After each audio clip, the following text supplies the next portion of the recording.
முடியாது. ஏன்னா இந்த ஒரு ஹால் வந்து மிக சிறப்பான ஒரு ஹால். ஏன்னா சார் சொன்னார் பெரிய பெரிய கேலரிஸ் எல்லாம் இந்த கேலரியில் வந்து நிறைய ஆர்டிஸ்ட் வந்து வச்சுருக்குறாங்க. அவங்களுக்கு ஒரு முக்கியத்துவம் வாய்ந்த ஒரு இடத்துல யாரோட போஸ்டர்ஸ் இங்கே இருக்குது, யாரோட பெயிண்டிங்ஸ் இங்கே இருக்குது, யாரோட படைப்புகள் இங்கே இருக்குது, உங்களுடைய இதை மறக்க முடியுமா? கிடையாது.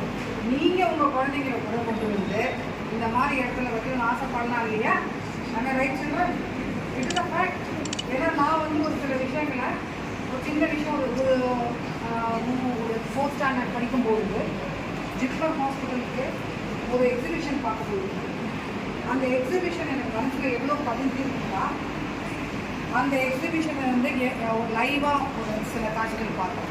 அப்போ தான் அந்த ப்ரொஃபைல் ஆக்டிவிட்டீஸ் போகும்போது ஒரு எக்ஸிபிஷனையே நம்ம லைவாக ஸ்டூடெண்ட்ஸ்க்கு பார்க்கறது இந்திரா காந்தி ஹாஸ்பிட்டலில் மியூசியம் பண்ணியிருக்கோம். Live museum for டெபிக்டிங் the parts, lungs எப்படி இருக்கும், லங்ஸ் பாதிக்கப்பட்டால் எப்படி இருக்கும், இது மாதிரி சில விஷயங்களை பார்க்கறதுக்கு ஆசைப்பட்டேன். அன்னைக்கு அந்த ஒரு எக்ஸிபிஷன் நான் போனது என் மனசுலேயே நின்னவாங்க நான் அதை பற்றி சிந்திக்க முடியும்.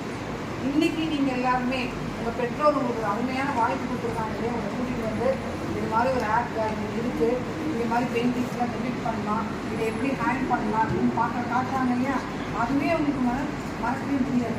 கண்டிப்பாக மறக்காங்க. இது வந்து உங்கள் சைடு, உங்களுக்கு உங்கள் பெற்றோர் உங்களுக்கு எவ்வளோ கொடுத்துருக்காங்க, அதுக்கு நீங்கள் எப்படிலாம் முயற்சி எடுத்துருக்கீங்க அப்படிங்கிறது உங்கள் பணி போயிருக்கீங்க. இப்போ அற்புதமாக வந்துருக்கீங்க, அற்புதமான ஒரு இடத்துல இருக்குது. இந்த ஃபோட்டோகிராஃப்ஸ் எல்லாம் மறந்துருக்கு. இந்த பெயிண்டிங்ஸை நீங்கள் எடுத்துகிட்டு போய் வீட்டில் அப்படியே திங்க் பண்ணுவோமா? என்ன செய்வோம்? பத்திரமா மாட்டி வைப்போம். அதை பாதுகாப்பாக பார்ப்போம் இல்லையா? ஒரு நாள் அதை பற்றி ஒரு எப்படி இருக்குது அப்படிங்கிற ஒரு இன்ட்ரெஸ்ட் ஆகும் இல்லையா? இதுதான் இது பெற்றோர் உங்களுக்கு இருக்குது. ஆனால் பெற்றோராக உங்களுக்கு உங்கள் பெற்றோர் இப்படிலாம் இதுக்காக கஷ்டப்பட்டுருக்காங்கன்னு ஒரு சொல்லுவாங்க. என்னுடைய குழந்தைங்களுக்கு இருக்கும்போதுன்னா அவங்க வரைகிற ஒரு விஷயத்தையும் நான் பார்த்துட்டு ஏன் வந்து எனக்கு ஃபைன் ஆர்ட்ஸ் தான் இங்கே பிடிக்கும் தெரிஞ்சிருக்கு.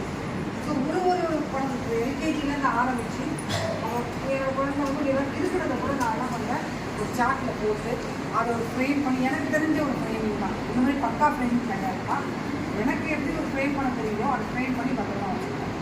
இன்றைக்கி பார்த்தீங்கன்னா கிட்டத்தட்ட ஒரு ரூம் நிறையா 200 பெயிண்டிங்ஸ் கிடைக்கும். முழுக்க என் பிள்ளைகள் வாங்குறது தான். ஆனால் அதை சேர்த்து வைக்கணும்னு ஆசைப்பட்டேன்.